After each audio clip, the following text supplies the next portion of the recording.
নতুন কোচের প্রথম পরীক্ষা ইউরোপের মাটিতে বাংলাদেশের নতুন চ্যালেঞ্জ আর ক্যাম্পে হামজা চৌধুরী যোগ দিতেই বদলে গেছে পুরো দলের আবহ।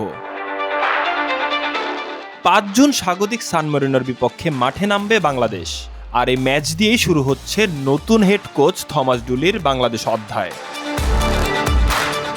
সান মারিনোতে দুদিন ধরে অনুশীলন করলেও বাংলাদেশ দলের ক্যাম্পে একটা বড় শূন্যতা ছিল।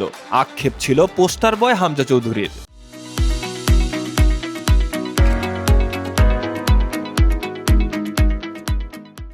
অবশেষে সে অপেক্ষার অবসান। ক্যাম্পে যোগ দিয়েছেন হামজা, সঙ্গে এসেছেন আরেক প্রবাসী ফুটবলার জায়ান আহমেদও। দুজনের আগমনে বাংলাদেশের পরিবেশ যেন মুহূর্তেই আরও আত্মবিশ্বাসী হয়ে উঠেছে। ফিফা র্যাঙ্কিংয়ে সান মেরিনো আছে ২১১ নম্বরে, তাদের যে ৩০ ধাপে গিয়ে বাংলাদেশ। তাই ম্যাচে জয় ছাড়া অন্য কিছু ভাবতে চায় না লাল সবুজের দল। নতুন কোচ ডুলির প্রথম পরীক্ষাও তাই বেশ গুরুত্বপূর্ণ। তবে চ্যালেঞ্জও আছে। ইতালির কোল ঘেঁষা সান মেরিনোর কন্ডিশন বাংলাদেশের অনেক ফুটবলারের জন্য অচেনা।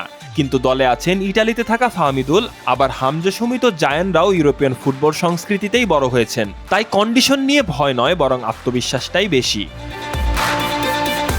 হামজা নিজেও বলেছেন সান মেরিনো ভালো প্রতিপক্ষ হলেও সমিত জায়ান যোগ দেওয়ার পর বাংলাদেশ দল এখন আগের যে কোনো সময়ের চেয়ে বেশি ভারসাম্যপূর্ণ।